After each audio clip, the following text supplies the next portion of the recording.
Hello, everyone. Welcome to Philosophy on Earth.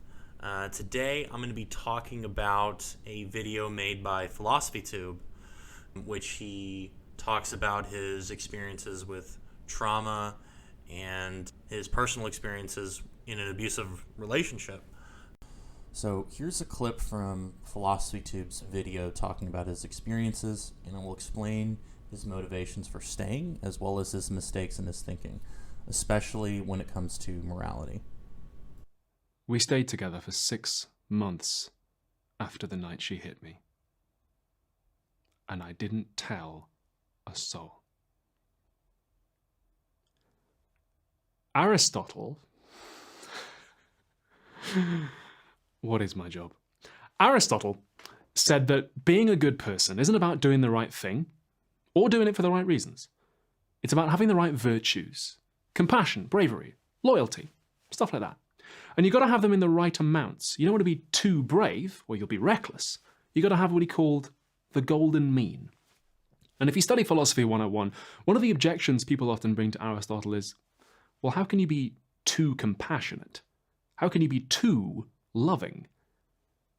And the answer is, in an abusive relationship, your virtues get turned against you. As shown in the clip, he is very clear about his motivations for staying. He wanted to be virtuous, compassionate, and moral. However, what were his virtues aiming to achieve? The purpose of his virtues was to maintain the relationship he had with his girlfriend. He wanted to remain loyal and faithful so she could trust him. He wanted to support her both financially and emotionally. By exercising these virtues, he was being a good person. But to what end? What was the value in which he was aiming to achieve? He wanted to continue the relationship as an end in itself. No matter what the cost, injury, or benefit was to himself, he believed that continuing this relationship was the right thing to do. By treating values as intrinsic, he was acting on the premise that things he wanted to gain, such as a girlfriend in this case, was good and of itself separate from his hierarchy of values. This is the motivation to rationalize all of the horrible things that happened to him. After all, who is he to judge? Who is he to complain? If she is tired or upset, he needs to tend to her. Or perhaps he had done something to incur her anger. He deserves it, right? He needs to be faithful. He needs to be supportive. And most importantly, he needs to be moral. I do not want to delve into the psychological motivations regarding this behavior, as that would require further autobiographical evidence. What I do want to stress is the philosophical premises that gave rise to his actions in the first place. The fundamental ethical mistake PhilosophyTube made was reversing the relationship between values and the valuer. Instead of pursuing things he wanted for his own selfish interest, he pursued things regardless of benefit or injury to himself. If he chooses to pursue a relationship as a value, he now has committed himself to a duty to sustain this relationship, even if she does something as vicious as physically assault him. The solution to this problem is to understand the proper relationship between values and the valuer. The purpose of values is to sustain one's life, whether it is a protoplasm or a human being. The protoplasm automatically acts according to its nature to acquire what it needs for its survival. A human being does not. People must identify by a process of thought what values one ought to gain to maximize their own survival.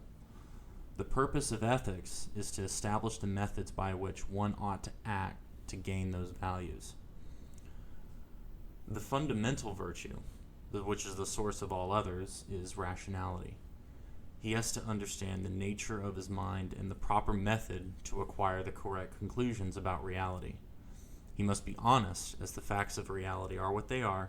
It is not up to him to distort reality. He must have integrity, meaning he acts in the world according to his rational conclusions, rather than his beliefs remain as floating abstractions. He must be independent, as the responsibility of acting in accordance with his own judgment is inescapable. He must be productive, as creating and producing values demonstrates his mastery over existence, which is the primary source of self-esteem. The result of exercising these virtues is pride. Pride is the recognition of the greatness of one's earned moral character. It is not a haughty, public, or second-handed display. It is a seriously private and honorable state of consciousness. Now, how do these virtues pertain to somebody choosing to endure an abusive relationship?